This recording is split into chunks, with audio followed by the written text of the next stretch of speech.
સમાચારમાં આપનું સ્વાગત છે। શંખેશ્વર ખાતે મહાશિવરાત્રી પર્વની શિવ ભક્તો દ્વારા ઉત્સાહપૂર્વક ઉજવણી કરાઈ। ગુજરાતભરમાં ધાર્મિક તહેવારોનું અનોખું મહત્વ જોવા મળે છે। તેમાં વિવિધ જ્ઞાતિ ધર્મના લોકો વર્ષ દરમિયાન આવતા તેમના તહેવારો શ્રદ્ધાપૂર્વક ઉજવતા હોય છે। આવો જ સનાતન ધર્મમાં આવતો અને મહત્વનો ગણાતો તહેવાર એટલે મહાશિવરાત્રી। આ તહેવારની ધામધૂમપૂર્વક ઉજવણી કરવામાં આવતી હોય છે। ત્યારે શંખેશ્વર તાલુકામાં આવેલા શિવાલયોમાં વહેલી સવારથી જ ભક્તોની ભારે ભીડ જોવા મળી હતી।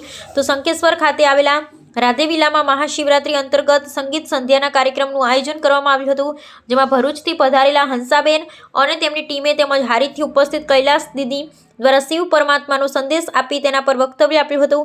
આ પ્રસંગે બળદેવભાઈ જોશી તેમજ પાટણ જિલ્લા આરોગ્ય સમિતિના ચેરમેન હેતલબેન ડાભી, નરેશભાઈ સિંઘવ તેમજ ગ્રામજનો, સોસાયટીના રહીશો સૌ સાથે મળી મહાઆરતીનો લાભ લીધો તેમજ નાના ભૂલકાઓ દ્વારા વિવિધ વેશભૂષા ધારણ કરતા લોકોને મંત્રમુગ્ધ બનાવી દીધા હતા। આ પ્રસંગે શિવ ભક્તોએ બમ બમ બોલે હર હર શંભુના નાદ સાથે માહોલ આખો ભક્તિમય બનાવ્યો હતો। રિપોર્ટર ગુગાજી ઠાકોર।